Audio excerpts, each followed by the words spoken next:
नमस्कार, मी प्रिया रेसिपी मराठीमध्ये तुम्हा सर्वांचे मनापासून स्वागत। नवरात्र स्पेशल रेसिपी पाहतोय आणि यामध्ये आज आपण उपवासाची चकली कशी बनवायची हे पाहणार आहोत। या अगोदरच्या रेसिपीमध्ये आपण उपवासाच्या भाजणीचे पीठ कसे बनवायचे हे पाहिले होते आणि तेच पीठ वापरून आज उपवासाची चकली कशी बनवायची हे पाहणार आहोत। तुम्ही जर मागचा व्हिडिओ पाहिला नसेल तर नक्की पहा।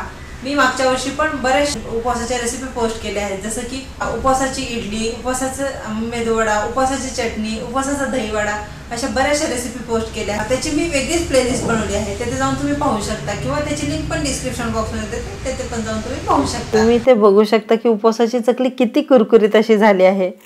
आवाजावरून आयडिया तर तुम्हाला आलीच असेल। आता ही चकली मी तुम्हाला तोडून पण दाखवते। अगदी कुरकुरीत खुसखुशीत उपवासाची परफेक्ट अशी चकली कशी बनवायची हे मी तुम्हाला सांगणार आहे। चकली तोडल्यानंतर तुम्ही इथे बघू शकता की चकली आतून पण किती पोकळ अशी झाली आहे।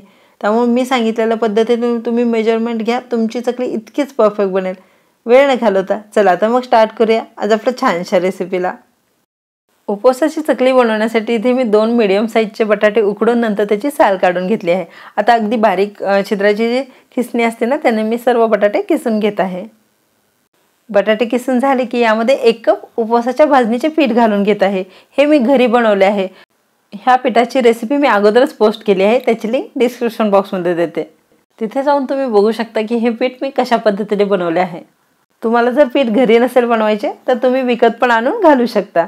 आता यामध्ये 1 चमचा लाल तिखट घालून घेऊ, तसेच चवीनुसार मीठ आणि 2 चमचे पांढरे तीळ। उपवासाची चकली असल्यामुळे आपण यामध्ये दुसरे कोणतेच इन्ग्रेडियंट घालू शकत नाही, पण एवढे जेमतेम जरी इन्ग्रेडियंट वापरून आपण ही चकली बनवली तरी इतकी भन्नाट अशी याची टेस्ट लागते, तुम्हाला समजणारच नाही की ही उपवासाची चकली आहे म्हणून। यामध्ये मी 1 थेंबही पाण्याचा वापर न करता जेवढे बटाट्यामध्ये मॉइश्चर आहे त्यामध्येच हे पीठ तिंबून घेणार आहे, कारण आपण जेवढे घट्टसर पीठ मळून घेतात तेवढे चकलीला काठे खूप सुरेख येतात। यासाठी आपल्याला अगदी घट्टसर हे पीठ मळून घ्यायचे आहे। जर तुम्हाला इथे पीठ सैलसर वाटत असेल तर तुम्ही यामध्ये भाजणीचे पीठ आणखी घालून घेऊ शकता, पण एक टिप्स लक्षात ठेवा, चकलीचे पीठ तिंबताना कधीही घट्टसरच असले पाहिजे। यामध्ये पाण्याचा बिलकुल पण वापर नाही करायचा। बटाट्यामध्ये जेवढे मॉइश्चर आहे त्यामध्येच हे पीठ आपल्याला तिंबून घ्यायचे आहे। आता इथे माझा छोटासा गोळा करून झालेला आहे, हे मी चकलीच्या साच्यामध्ये घालून घेते आणि आता याच्या चकल्या पाडून घेऊ। चकली बनवण्यासाठी मला हा पितळेचा साचा प्रचंड आवडतो, कारण यामुळे चकलीला काठे खूप सुरेख येतात। तुम्ही ते बघू शकता, उपवासाची चकली असताना पण काठे किती सुरेख असे येत आहेत। यासाठीच आपल्याला चकलीचे पीठ आहे ते अगदी घट्टसरच ठेवायचे आहे, बिलकुल पण सैलसर नाही झाले पाहिजे। चकली पाडून झाल्यानंतर जे सगळ्यात शेवटचे टोक असते ते व्यवस्थित असे चिटकून घ्यायचे, म्हणजे चकली आपण तेलात सोडल्यानंतर ती बिलकुल पण सुटणार नाही। आता मी तुम्हाला आणखी एक चकली बनवून दाखवते। चकलीचा जो साचा आहे मी ती किती वरती पकडत आहे तरी पण त्याची तार बिलकुल पण तुटत नाही। याचा अर्थ तुम्ही लक्षात घ्या की आपण जे काही मेजरमेंट घेतले आहे ते अगदी परफेक्ट आहे आणि उपवासाची अगदी परफेक्ट अशी चकली कशी बनवायची याची रेसिपी मी तुम्हाला शेअर करत आहे। इथे आपली चकली पाडून झालेली आहे, आता हे फ्राय करून घेऊ। यासाठी इथे मी गॅसवरती तेल गरम करून घेतले आहे। आता यामध्ये एक एक करून आपल्याला चकली घालून घ्यायची आहे। चकली आपण तेलामध्ये सोडतो त्याच्या अगोदर आपल्याला तेल आहे ते व्यवस्थित गरम झालेले पाहिजे। आता गॅस मिडियम करायचा आणि मिडियम गॅसवरच आपल्याला ही चकली व्यवस्थित अशी फ्राय होऊ द्यायची आहे।